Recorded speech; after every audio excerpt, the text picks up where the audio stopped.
Em 1977, 2 discos de ouro com registros da vida na Terra foram lançados no espaço e atualmente estão em algum ponto do universo fora do sistema solar.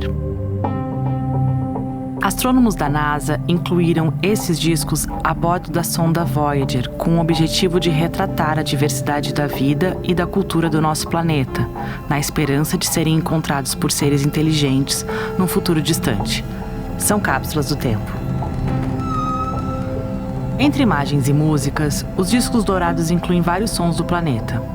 O choro de um bebê, os sons dos pássaros, o barulho de um trem, os ruídos do vento e da chuva, o canto das baleias, saudações em 55 idiomas diferentes que cumprimentam os seres que porventura possam encontrar os discos e até mesmo o som de um beijo.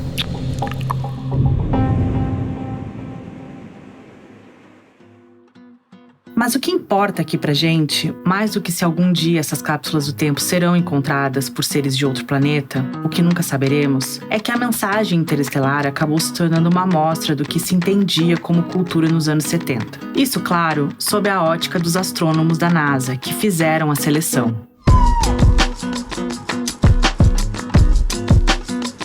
A história que vamos contar aqui é um pouco diferente. Ao contrário da viagem organizada pela NASA, o que vamos relatar agora percorreu uma distância bem mais modesta, mas teve o efeito de um Big Bang e começa com uma mala cheia de livros que viajou continentes. Tem. Vamos lá.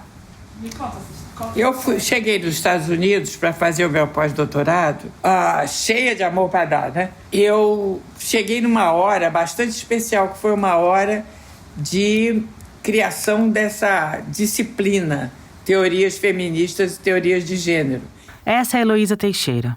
A Heloísa é escritora, professora, crítica literária e editora. E é também a mais nova e imortal da Academia Brasileira de Letras. Ela passou a ocupar uma cadeira na ABL em julho de 2023. Talvez você conheça a Heloísa com o sobrenome Buarque de Holanda, nome de casada que ela usou por um bom tempo. Até que logo antes da sua posse na ABL, ela optou por voltar a usar o nome de solteira, Heloísa Teixeira. Aos 83 anos, Heloísa se define como uma feminista da terceira onda. Aqui eu vou fazer um breve parênteses para explicar. A história do feminismo em geral é contada pelo vai e vem dessas ondas, com algumas variações e características próprias de acordo com o lugar onde aconteceram as explosões do movimento. Resumindo bem, seria mais ou menos assim. A primeira onda aconteceu ainda no século XIX e no início do século XX com o movimento sufragista, o movimento de luta pelo voto feminino no mundo todo. Já a segunda teve início nos anos 1960 e se concentrava nas questões de comportamento, com a liberação sexual e o debate sobre o papel da mulher na sociedade.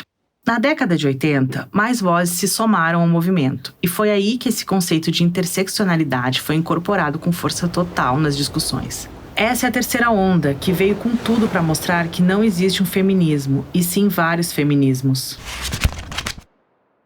E foi mais ou menos nesse momento, em 1982, que a jovem Heloísa chegou nos Estados Unidos para fazer o PhD em Sociologia da Cultura na Universidade de Columbia, em Nova York. Foi uma coisa inacreditável, porque eu vi esse debate nas universidades, quer dizer, as mulheres brigando por causa de bibliografia toda masculina, brigando por causa de espaço na universidade, brigando pela voz lá dentro. E é engraçado que a bandeira era assim, o direito de interpretar.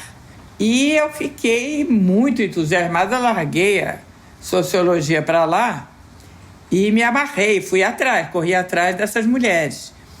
E era uma interpelação geral, né? Interpelavam Marx, interpelavam o catolicismo, interpelavam Freud, que era falocêntrico, Marx era machista. Isso sim era uma Disneylândia, né?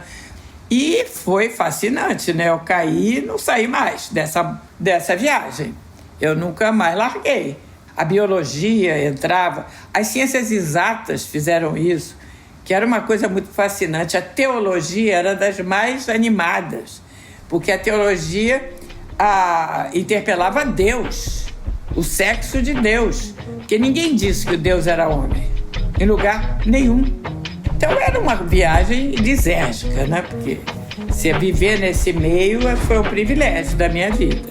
Em outras palavras, a Heloísa se descobriu feminista a 7.000 quilômetros do Brasil. E isso não foi um caso isolado. Na verdade, a maioria das feministas brasileiras da terceira onda aderiram ao movimento quando saíram do país. Por conta da repressão da ditadura no Brasil, essa onda demorou para aparecer por aqui e chegou muito impulsionada por essas mulheres que tinham se exilado por conta do regime. É importante dizer também que o regime restringia, entre outras coisas, a chegada de livros considerados subversivos por essas bandas. Não tinha esses livros aqui, eu tinha certeza que ia demorar muito para chegar. Então eu tirava xerox de tudo que me passava pelas mãos. E voltei 2 anos depois com uma mala que era só xerox, puro xerox, animadíssima, né? Agora eu vou chegar e arrasar. Uma mala lotada de escritos feministas em uma época em que não dava para subir um arquivo PDF na nuvem e compartilhar com todo mundo. O jeito era espalhar novas ideias com livros físicos feitos de papel e tinta. Agora imagine que, além de toda a dificuldade para trazer essa papelada para cá, os tais livros falassem sobre uma nova teoria que estava nascendo. O feminismo já existia, a gente sabe. Mas o que aconteceu a partir da década de 80 e com força total nos anos 90 é que a teoria feminista avançava e finalmente colocava no papel tudo que já se fazia na prática. Era uma época em que autoras importantes para o feminismo estavam sendo publicadas lá fora, em larga escala, pela primeira vez, de uma forma sistêmica e não como casos isolados. Foi o que aconteceu com autoras como Judith Butler, Rebecca Walker e Bell Hooks. Tá, mas vamos voltar para nossa história da mala. O ano era 1985 e quilos de papel desembarcaram no aeroporto do Galeão, no Rio de Janeiro. Em primeiro lugar, tentei criar um centro de estudos feministas, na escola de comunicação onde eu trabalhava. Aí eu fiz o projetinho e submeti. E o diretor disse que comunicação não tinha nada a ver com mulher. E então aquilo não cabia ali. Eu fiquei pasma, estava chegando dessa lavagem cerebral, hein? E uma mala de teoria, a cabeça a 1000. E o cara me diz que mulher tem nada a ver com comunicação. Eu falei, bom, então não vamos brigar. Resolvi trabalhar a Raquel de Queiroz, porque a Raquel de Queiroz é um caso importantíssimo no pensamento sobre mulheres no Brasil. A Raquel de Queiroz era modernista e era linha de frente, né? Era famosíssima. Então eu fui ver o caso da Raquel e percebi, perplexa, que nenhum xerox cabia na Raquel. Sabe, a coisa da vítima, a coisa da silenciada. Porque as teorias literárias feministas, elas trabalhavam em cima de mulheres protestantes, que tinham uma ética protestante. As mulheres que enlouqueciam eram presas no sótão.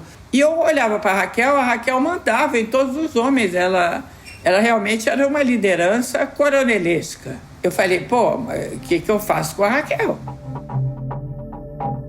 Lembra dos discos dourados lançados no espaço? Além da miscelânea de sons e imagens do nosso planeta, os astrônomos da NASA também incluíram uma frase em código Morse que dizia: "Até as estrelas, através das adversidades."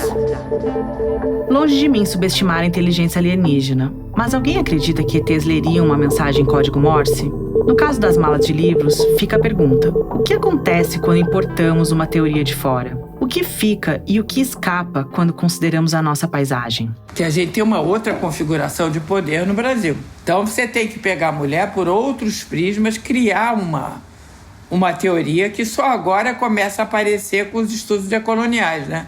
20 anos depois. E a que estava lá, a clássica, não era para gente, não era para América Latina. Aí eu declinei de todas as minhas leituras e comecei do zero, que foi uma coisa muito fascinante.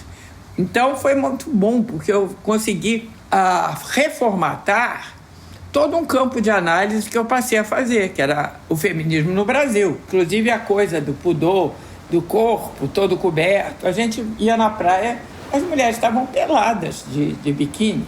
Isso não constituía liberdade sexual. Isso constituía um modo de vida, um estilo. Aquelas mulheres, quando tiravam o biquíni, com certeza não podiam fazer mais nada. Aquilo não significava liberdade, mas os sinais eram D, né? É bem complexo e muito lindo o feminismo latino-americano. E agora está começando a bombar, agora ele está começando a aparecer como uma alternativa mais palatável para os estudos de mulheres, aqui para baixo, né, no sul do Equador. A gente começa com aquela grande angústia de que a gente vai viver e não vai dar tempo de ler tudo que a gente gostaria. Aí depois a gente começa a descobrir do que a gente realmente gosta, que a gente não precisa ler tudo. Depois a gente, se tiver uma virada de chave, e essa foi crucial para mim profissionalmente e como autora, que foi olhar criticamente a minha estante e falar: gente, tem muito homem branco aqui, tem pouca gente que parece comigo. Eu preciso ler mais mulheres, eu preciso ler mais mulheres negras, eu preciso ler mais autores brasileiros contemporâneos. E aí eu entrei por um caminho que, sei lá, nos últimos 3, 4 anos, mudou completamente os meus critérios de escolha do próximo livro que eu vou ler. Quem mandou o papo agora foi a Stephanie Borges, poeta e tradutora. Foi ela que traduziu Inimigas Naturais dos Livros, o primeiro livro publicado pelo Clube do Livro do Design e que conta as histórias de algumas mulheres que se dedicaram à arte de produzir livros. No caso de Inimigas, mulheres norte-americanas e inglesas. Mas o que tanto a Stephanie como a Heloísa narraram agora há pouco foram esses momentos-chave, quando você percebe que acontece algo como uma explosão, quando colocamos um elemento de fora para dialogar com a realidade em que estamos. Uma explosão para surgir uma coisa nova, algo nunca antes imaginado. Eu sou Tereza Bettinardi, designer, editora e fundadora do Clube do Livro do Design, uma pequena editora dedicada a publicar livros sobre design em português.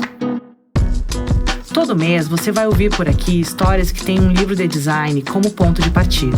Nesse primeiro episódio, vamos contar as histórias de mulheres envolvidas no fascinante mundo da impressão, da tipografia, da edição e da publicação de livros no Brasil.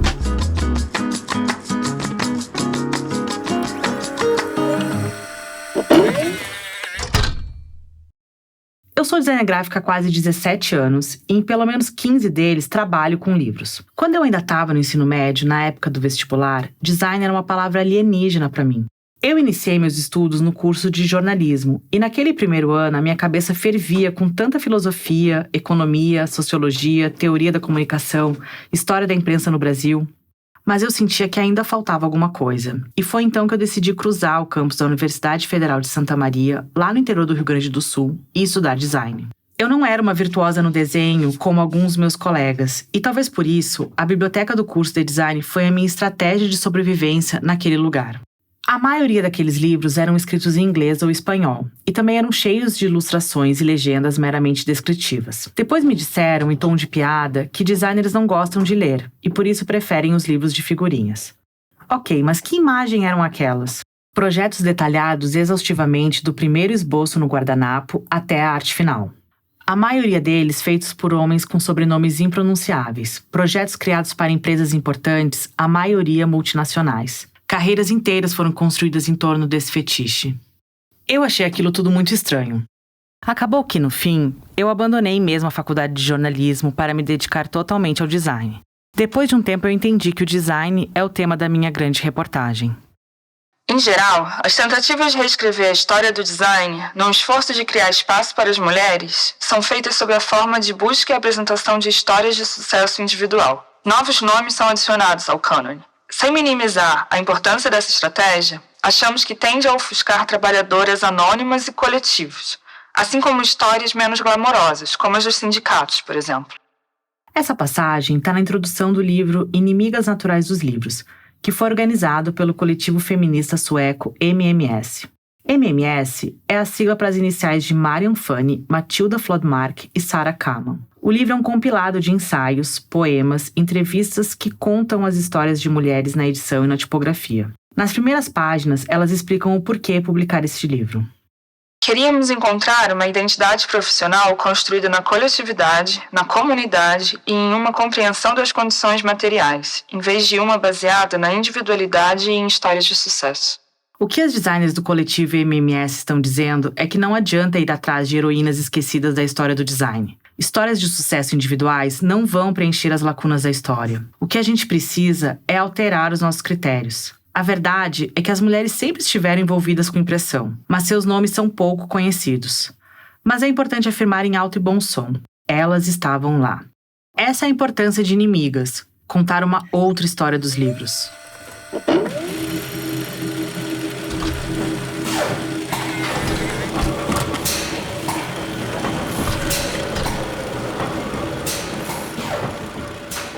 Mas e as brasileiras? Como elas se viraram para trabalhar em gráficas e editoras por aqui? Qual é a rotina dessas mulheres nas inúmeras etapas da produção de um livro? O que acontece quando as mulheres decidem operar uma prensa tipográfica? Pode falar. Certeza? Assim, eu acho que ser mulher na gráfica, primeiro que é um pouco inusitado, às vezes. Você olha lá as máquinas grandes e pesadas e as gavetas de tipos pesadas. E você não imagina os meninos que a gente é pequeno, assim, sabe? Nós três aqui somos mulheres pequenas, de altura, assim, magrela. Ninguém imagina que a gente vai sair carregando as coisas, mas a gente vai lá e não, vamos. Pode, às vezes, precisar de duas carregar, mas a gente vai fazer isso. Então, acho que o universo da gráfica, ele começa, assim, já sendo um pouco hostil, assim, para a mulher, mas eu acho que a gente teve uma abertura muito grande, assim, acho que o coletivo pra gente é muito importante, assim, fazer junto, sabe, e tá lá uma se apoiando, a outra eu vejo isso muito forte, assim, na gente. Eu acho que pegando o gancho disso, a gente fala que nenhuma caixa é tão pesada, nenhuma caixa tipográfica é tão pesada que uma ou mais mulheres não possam carregar juntas. Essas foram a Gabriela Vaz e a Ana Letícia Rodrigues, duas das integrantes do Mordida Gráfica, um coletivo de mulheres impressoras de Belo Horizonte. Além da Gabi e da Ana Letícia, o grupo também é formado pela Raquel Rossi e pela Maria Tereza Moraes. As Mordidas são jovens designers, recém-formadas, e estão juntas desde 2021 como um coletivo. Mas elas se conheceram um pouco antes, em 2017, quando eram monitoras voluntárias na Tipografia Matias, uma gráfica de Belo Horizonte, comandada pelo Ademir Matias e que é famosa pelos seus workshops de tipografia. Matias é um sobrenome da família, que é uma família de gráficos. Atualmente ele tem 74 anos, então é um senhor que está no ramo da tipografia, segundo ele, desde a barriga da mãe, porque os pais deles foram gráficos e eles se conheceram dentro da gráfica. E é uma gráfica muito familiar e muito simples, porque ela fica nos fundos de uma casa e é um bairro também residencial. E apesar dele ter 74 anos, ele é uma pessoa muito aberta. Eu acho que é uma das pessoas mais abertas que eu já conheci, assim, para falar sobre o próprio trabalho e para compartilhar conhecimento. Hoje, elas comandam os workshops da gráfica e estão lá sempre que podem, criando, imprimindo cartazes e conspirando juntas. E aí o Mordida é um coletivo de mulheres impressoras, porque para além da tipografia, a gente queria estar na impressão, na gráfica, não importa se tipografia, offset, se a gente for trabalhar com serigrafia, riso, para a gente conseguir dar materialidade para as nossas criações, assim. E acho que, assim como fala no Inimigas Naturais dos Livros, para a gente ter controle da nossa narrativa, a gente também tem que ter controle da produção ali, né? A gente tem que estar envolvida nessa parte também. Essa que vocês ouviram agora foi a Raquel, uma das integrantes do coletivo. Quando conheci a história do Mordidas, lembrei imediatamente de uma frase de um livro da escritora americana Rebecca Solnit. Quando somos mulheres, todas as nossas lutas são também disputas territoriais, batalhas para defender ou anexar território. O que é seu? Onde você aceita? Onde é bem-vinda? Para ela, as diferenças que existem entre nós, mulheres, são marcadas pelo tanto de espaço que nos é permitido ou negado. Quanto espaço existe para você? Onde você é cortada, seja na rua, seja na profissão ou numa conversa. E isso vale para várias outras coisas, para falar, para participar, perambular, criar, definir, vencer. E eu acrescento mais um verbo nessa lista. Então, imprimir. O Mordida é isso. E o nome, que foi um brainstorm de muitos dias, assim, e que acabou sendo uma coisa muito simples dentro da gráfica, que é a mordida, é quando o tipo, ele vai com muita pressão no papel e a fibra do papel tem uma deformação. Então tem um relevinho na impressão. E a gente chama de mordida. E aí o mordido ele vem para isso um pouco, né? Para botar um pouco de pressão ali, assim, em ocupar espaços com designers mulheres. A gente começou usando o material disponibilizado pelo Matias, toda a infraestrutura, mas com o passar do tempo, acho que a gente também foi querendo ser um pouco mais dona de algumas coisas, assim. Então a gente fez os primeiros investimentos em famílias tipográficas, assim, em fontes, comprando, sendo nossos, assim, os tipos sendo nossos. Então agora a gente está dando passos para uma maior independência enquanto coletivo Mordida. Tenho a sensação de que a história das mulheres na impressão é como a história do feminismo. Vem em ondas. Cresce, enche, quebra e espalha. Depois cresce de novo, enche, quebra, explode e assim vai. Quando ouço as designers do Mordida, uma geração de jovens mulheres com tanta vontade de imprimir e principalmente ocupar esses espaços, penso que estamos em uma nova onda, uma nova e boa onda. Mas nem sempre foi assim.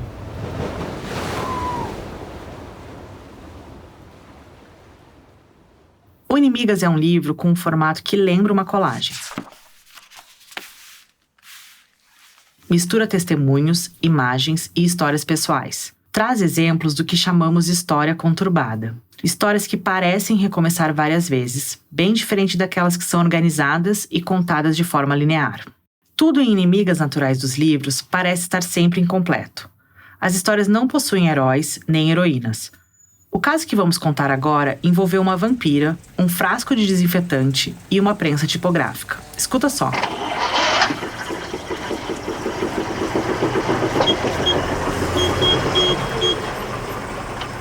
É a história de Laura Riding, uma poeta, escritora, crítica e impressora nascida nos Estados Unidos.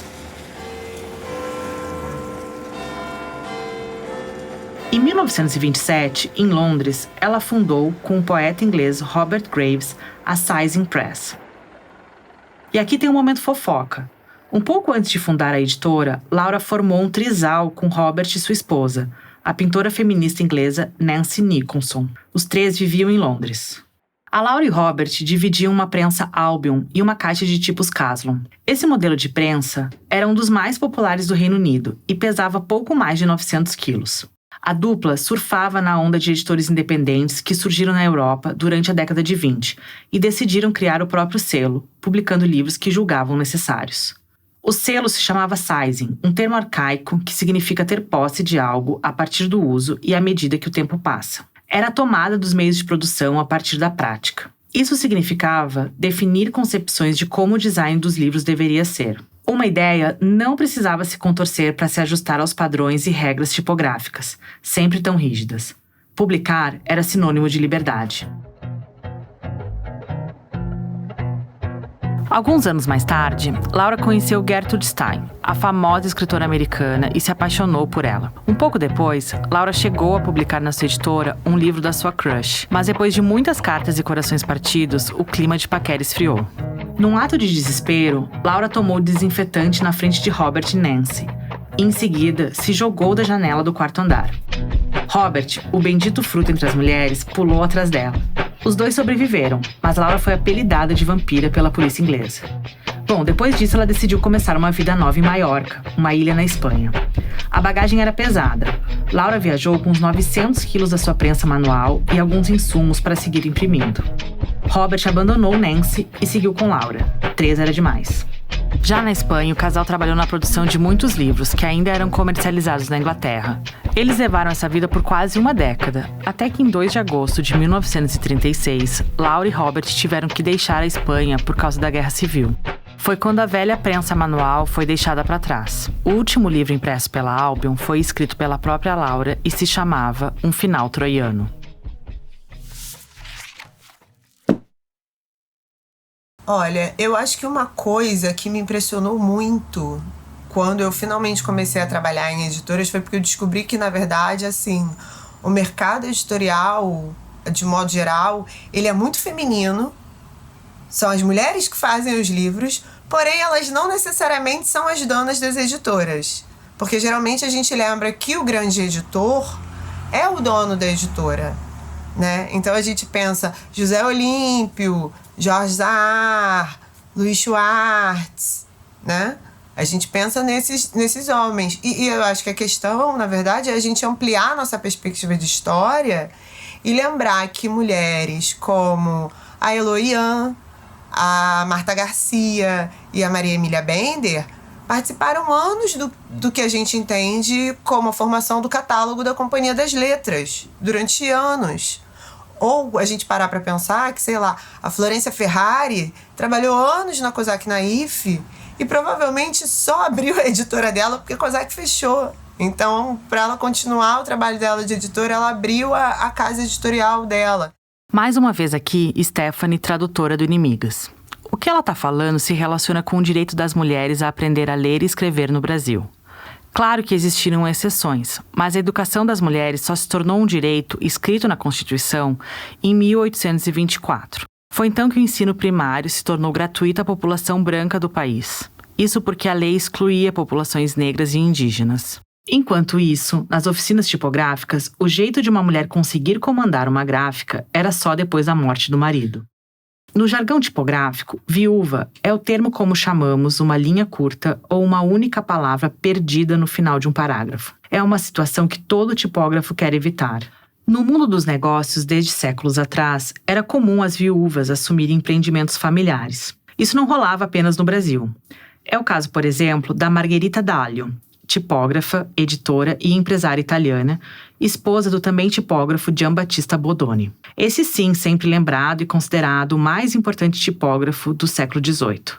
Mas o fato é que foi graças a Margherita que hoje é possível folhear o monumental Manual Tipográfico de Giambattista Bodoni, um catálogo originalmente publicado em 2 volumes e tiragem limitada a 250 exemplares. Uma obra que atravessou gerações e guarda desenhos de tipografias e que inspiram algumas fontes que usamos até hoje. Basta folhear qualquer revista de moda e você estará, provavelmente, de frente com alguma letra inspirada pelos desenhos de Bodoni, graças a Margherita, que organizou tudo isso em um manual.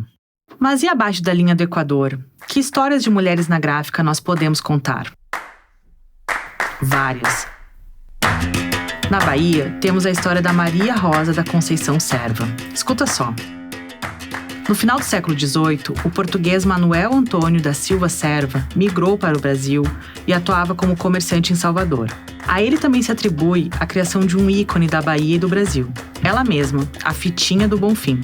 O Bonfim que dá nome à Fitinha se deve ao fato de que ela media exatos 47 centímetros de comprimento, a mesma medida do braço direito da estátua de Jesus Cristo, Senhor do Bonfim, que fica no altar-mor da igreja mais famosa da Bahia.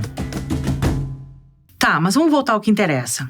Com a chegada da família real portuguesa ao Rio de Janeiro, em 1808, Manuel Antônio propôs à coroa a criação de um diário na Bahia e 1 ano depois obteve permissão para ir à Inglaterra e adquirir uma prensa. Assim começou a publicar, em sua oficina em Salvador, o primeiro jornal privado do país, chamado Idade d'Ouro do Brasil, conhecido mesmo por Gazeta da Bahia. Também editou a primeira revista brasileira, chamada As Variedades. Com a morte de Manuel, a viúva Maria Rosa continuou o negócio com a ajuda do seu genro, José Teixeira de Carvalho, modificando o nome da empresa para Tipografia da Viúva Serve Carvalho. Histórias parecidas aconteceram no Rio de Janeiro, como é o caso de Rufina Rodrigues da Costa Brito, que continuou administrando os negócios do seu marido, o precursor da imprensa negra brasileira, Francisco de Paula Brito, depois de sua morte. E tem o caso da viúva Ogier, considerada uma das mulheres do período que mais obteve sucesso no comando de uma oficina tipográfica. Além de editora, ela também realizou produções no campo da tipografia. Um pouco dessas histórias você pode conferir no texto escrito pelas professoras e pesquisadoras Lindsay Cresto e Maureen Schaffer França, do Teoria do Design. E não podemos esquecer da imprensa produzida pelas mulheres no século XIX, como os periódicos O Jornal das Senhoras, Sexo Feminino, Eco das Damas, que tratavam de assuntos que importavam às mulheres, como educação, trabalho e o voto feminino. Esse senhor, porque a imprensa feminista, ela é muito barra pesada, ela é de 1800 também, 90, um pouquinho antes. Abolicionista.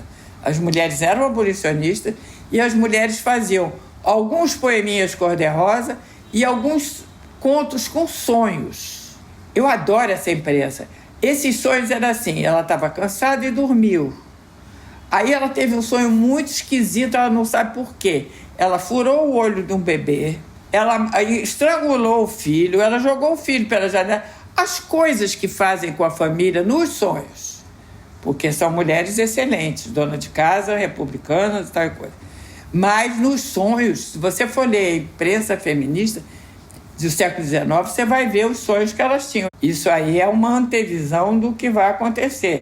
Aqui vocês ouviram a Heloísa Teixeira de novo. Assim como a Heloísa, foram muitas mulheres que marcaram o mercado editorial brasileiro, algumas já citadas pela Stephanie. E eu vou contar uma história com a querida Heloísa Ian, que mostra como o trabalho com os livros é um ofício coletivo.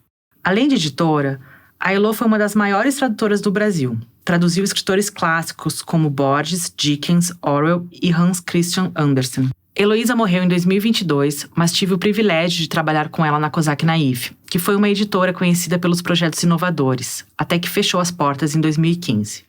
Na época, eu era designer de lá e a Heloísa era editora de literatura. Eu estava desenvolvendo um projeto gráfico para uma coleção de poesia contemporânea que foi idealizada e editada por ela. Todas as segundas-feiras, o time de design tinha uma reunião para mostrar o andamento dos projetos. Era o momento de ver se aquela ideia que você teve parava de pé. Eu sei que muita gente lembra da Cosac Naif como um lugar mágico, onde se tinha muita liberdade para criar. Isso é tema para um outro episódio. Mas acontece que eu já estava umas 2 semanas na angústia com aquele projeto. Nada do que eu pensava parava em pé. No quesito produção, os livros tinham que ser simples e baratos. E para o design também tinha uma questão. Como reunir tantos autores e estilos diversos de poesia em um único guarda-chuva gráfico? Depois de pirar o cabeção com 1000 ideias mirabolantes, desde fazer capa usando linguagem de programação até um processo 100% manual utilizando tipografia em metal, eu resolvi sentar na sala da Heloísa e bater um papo. Fiz uma pergunta banal. O que ela gostaria de incluir no texto de quarta capa da coleção? Ela me disse que para livros de poesia, ela achava inútil escrever textos de recomendações. Para ela, o leitor deveria ser captado pelo próprio poema. Basicamente, ou o poema te leva de primeira ou não, e segue o baile. E aí, veio a ideia de fazer uma espécie de raio-x das páginas internas, como se já desse para visualizar o miolo do livro pela capa. Essa história exemplifica 2 ensinamentos que eu tive nessa aventura com os livros. Primeiro, é que todo livro é resultado de um esforço coletivo. E segundo, é que a elaboração de todas essas ideias é, em muitas vezes, anônima. Claro que se você olhar para a página de créditos dos livros, o meu nome vai estar no projeto gráfico. Mas depois de contar essa história com a Heloísa, você acha mesmo que eu fiz essas capas sozinha? A verdade é que ver um livro nascer é emocionante, mas também são incontáveis os obstáculos para trabalhar com livros, edição e impressão. Também editora, a Heloísa Teixeira, ex-Buarque de Holanda, dedicou boa parte da vida à publicação de livros. Primeiro, na editora da UFRJ, em 1991, e mais tarde, quando criou a própria editora, a Aeroplano.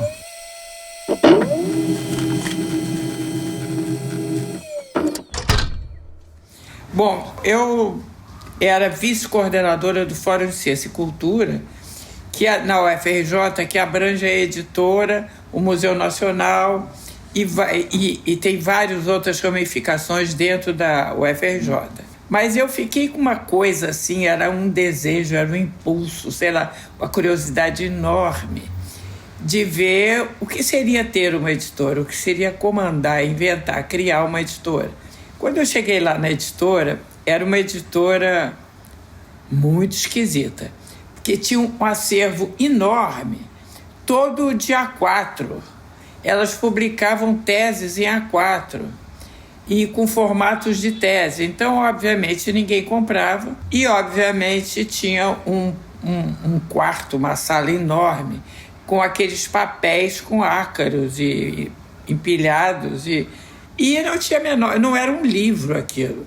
Aquilo era um monte de papel. Mas era um acervo que crescia desordenado.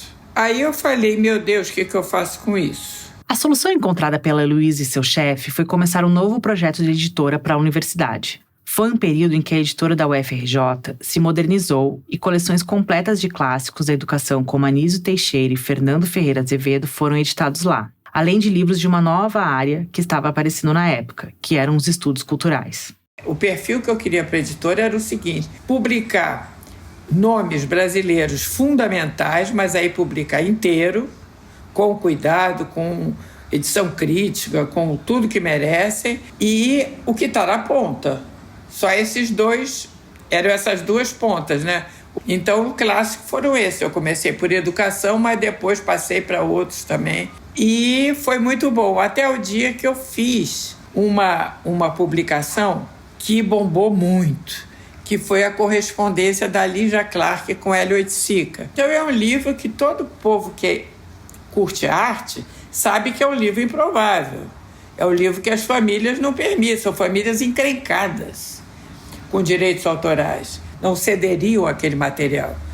Mas a gente conseguiu, o livro bombou, deu capa de tudo que era jornal, e o reitor me chamou lá no fundão para dizer: você está pensando bem o que é a função de uma editora universitária?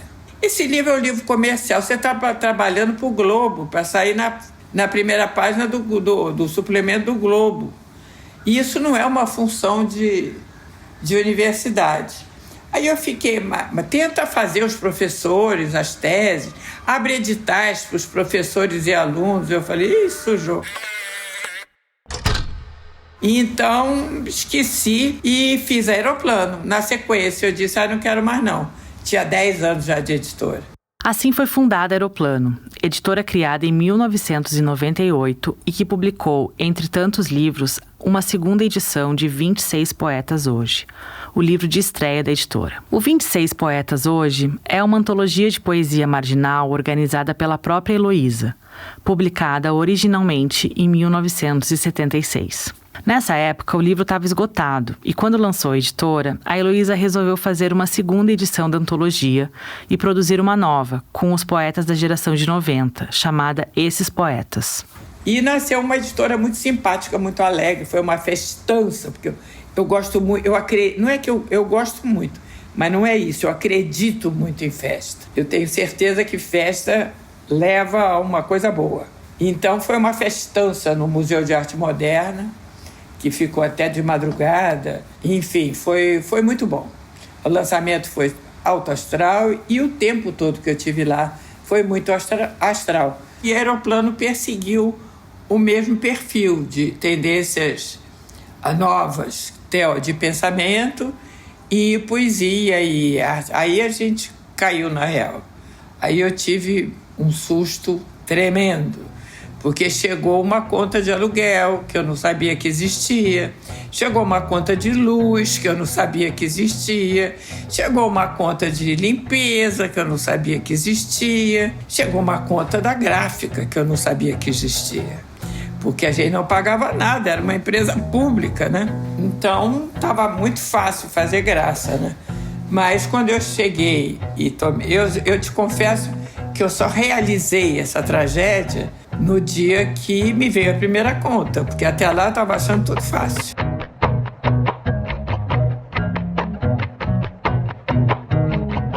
A história da Aeroplano é mais uma no rol de histórias que ouvimos nas últimas décadas. Não é novidade que o mercado editorial sofreu um golpe atrás do outro desde o começo dos anos 2000. Para as editoras pequenas, o maior desafio é operar dentro de um modelo de negócio que envolve consignação. Fora isso, imprimir no Brasil custa muito caro.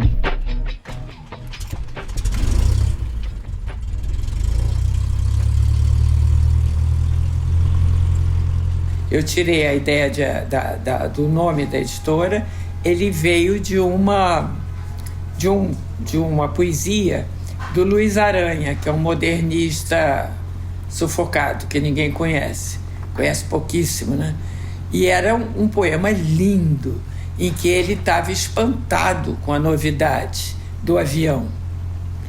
Ele olhava para o Aeroplano, era um livro de quando apareceu o Aeroplano mesmo, 1914, 15, sei lá. Era um poema que olhava para o objeto aeroplano e dizia, será que é um pássaro de aço? Será que é isso? Será que é... Mas havia poesia, o tempo todo, um espanto enorme com a novidade, com o futuro, né? Um espanto e uma fascinação, né? Que era o que eu queria imprimir na editora. E assim foi. Foi um tempo que eu fui mais feliz da minha vida profissionalmente. Acabei porque, obviamente, eu nunca recebi um tostão, porque não era um negócio, eram projetos editoriais, né? Não era uma editora. E teve uma hora que eu precisei ganhar dinheiro. Então eu tive que fechar. Eu dormia na gráfica, completamente apaixonada. Quando saía, parecia que eu tinha subido ao céu, sei lá. Uma coisa sensacional. Então, esse prazer da gráfica é gigantesco, né? Você deve saber. Essa foi a primeira parte do episódio de estreia do Lombada, o podcast do Clube do Livro do Design. No mundo da impressão, a lombada é a parte do livro onde as páginas são coladas. É o que estrutura o livro como a gente conhece e que permite folhear as páginas. A lombada também mostra pra gente o tamanho do livro. Uma lombada é como a coluna vertebral de um corpo. No tomo 1 desse episódio do Lombada, a gente contou a história de mulheres que trabalharam nos bastidores da produção de livros. Algumas pioneiras e outras cujos nomes estão em muitas páginas de créditos dos livros brasileiros. Buscamos também adicionar um pouco da nossa paisagem. A gente sabe que isso também é um recorte de um momento e de um lugar, assim como os discos dourados que viajaram através do universo. No próximo capítulo dessa história, vocês vão conhecer mulheres que se dedicaram à arte de imprimir nas gráficas. Numa máquina de offset, operando uma máquina de offset, eu só trabalhei com uma mulher na minha vida. Nunca esqueço dela, mas ela era assim: eu tenho que fazer o dobro, o melhor, eu tenho que provar aqui, entendeu? Eu tô num cargo que não existe em outras mulheres. Quando eu comecei a trabalhar em gráfica, tinha uma moça que ela fazia o controle de fotolito, né? E ela pediu para o pessoal lá da administrativo que ela gostaria de trabalhar como auxiliar de máquina de impressão, né? De jeito nenhum, isso não existe. Não pode. Imagina mulher operando máquina. Que absurdo, isso não existe, né? E só que é isso, assim, a gente vive numa sociedade patriarcal, né? Uma sociedade machista, racista. E aí eu fico sempre pensando, quem pode errar numa sociedade como essa?